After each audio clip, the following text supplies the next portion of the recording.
One of the goals that we set for ourselves now that we're full-time RVers is to visit every state capital in the United States.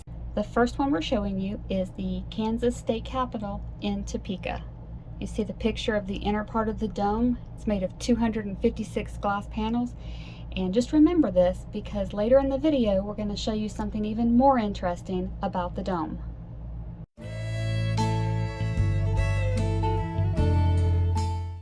It took 37 years for the state capitol to be built. So during that time, some people had to share offices or chambers. For example, the Senate and the House shared a chamber until the building was complete and they were able to split off into their own chambers. Once they were able to do that, they were each given a budget to decorate the chamber the way that they wanted. So if you notice in the Senate chamber, they feature several types of marble, native Kansas wild cherry wood desks, so they went over budget. And in the House chamber, you can see pink columns along the wall. Those are actually made with the faux marble technique.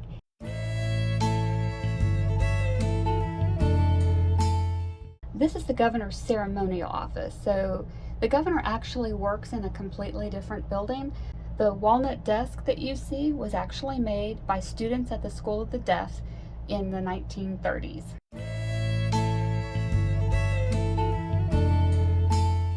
The library is located on the 3rd and 4th floors. The video shows that on the 3rd floor there's glass ceilings. So on the 4th floor it would be glass floors. And the reason for that was to allow the flow of light from the 4th floor to the 3rd floor. Remember, back in the early 1900s, they didn't have electricity.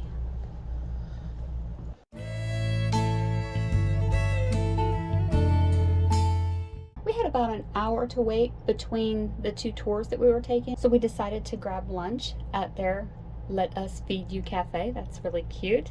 And then we walked around at our own pace and saw some of the things that we wanted to look at in more detail after the historical tour.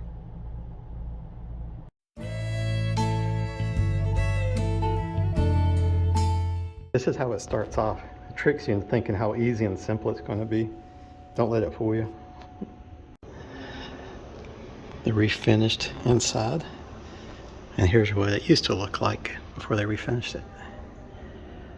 He explained that earlier on there were no guided tours, so people would just come up here and you would autograph the date they came up. I wonder if any of y'all's names are up here. So we are currently on the 8th floor. We started on the 5th floor, and there's Debbie, and there's the levels going up to the center. And looking around, the tour guide explained that those are not where bricks have fallen out, but those are where the original notches or boards were to help build the arches. And once the arch was completed, they didn't go back and fill it in. The tour up to the dome is guided only. So there's 296 steps, some of them a little more straight up than others.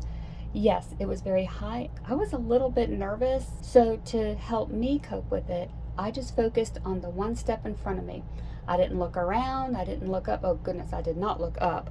So the steps start at the 5th floor, and every floor or two there's a landing where you can stop and look at the inner dome from above and look at how everything is structured, and that is very cool. The view from the top of the dome was just absolutely amazing. We could walk around the entire dome, so we had a 360-degree view of Topeka. We could see for miles and miles. And this dome is 306 feet tall, which is 17 feet higher than the U.S. Capitol. That's something they like to brag about. Now it's time for us to walk down, which for me actually seemed easier.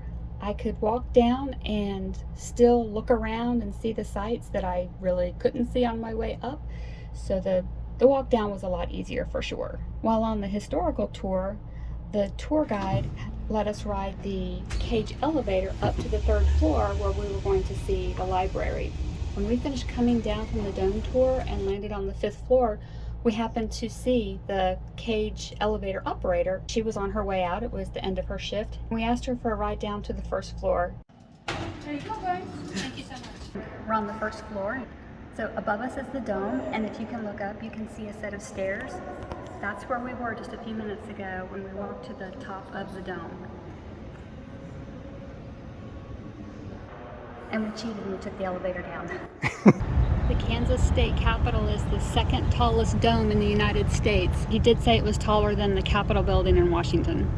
Earlier we walked up to the very top of the dome, and right underneath the cap you see that guardrail. That's where we were. Yeah, very high. This Statue of Liberty replica was donated by the Boy Scouts in 1950 to honor the 40th anniversary of Scouting. It is about 8.5 feet tall. From what we were told, there were about 200 replicas around the country. About half of them have been destroyed for one reason or another, but there are still around 100 out there. Keep your eyes open on our videos. We might show you more. All right, that was Kansas. I had a lot of fun. Well, to entertain you while you're driving, I have some interesting facts that I found when I was doing the video. Oh no. You're not going to quiz me, are you? Well, I might see. I mean, these are not necessarily things that were talked about in the tours that we took. These are things that I found online. No judgment if you don't know these answers because you didn't look them up, I did. Okay. All right, what you got? All right. Well, this one you might actually know because I think they did say it in the tour. What was significant about the land that the Capitol was built on? Oh, yeah. Yeah. That was one of the few capitals we found where it was actually donated. Yes. And it happened to be 20 acres. When we were doing the tour, they talked about redoing the chandelier that hangs from the middle of the dome. Do you know what happened to the old one? No. It was donated in 1942 to the World War II scrap metal drive. Oh, really? Yeah. That's pretty cool. Yeah, definitely. So we went upstairs and we took the tour of the dome at the Capitol. Do you remember what the dome is made of? No. Copper. Okay. The copper in the dome would make over 2.25 million pennies. Really? Yes. Wow. That sounds very heavy. Yeah. Let's see. Oh, I found some things that were invented in Kansas. Barbed wire. I didn't find that. I don't know if that's one or not, but that's not one that I found on my list. What did you find? One was a sport. A sport? Oh, yeah. Your dad played this growing up. Basketball. Yes. And since he was from Kansas, is he old enough to have invented it? Close. Because it was invented back in 1891. Yeah, not quite then. They used peach baskets, and believe it or not, back then there was only 13 rules. Wow. That's all the facts I found. I hope that helped make the drive a little bit more interesting. Thank you. Yeah. Now we only have another 3 hours to go. Until later. Bye, everyone.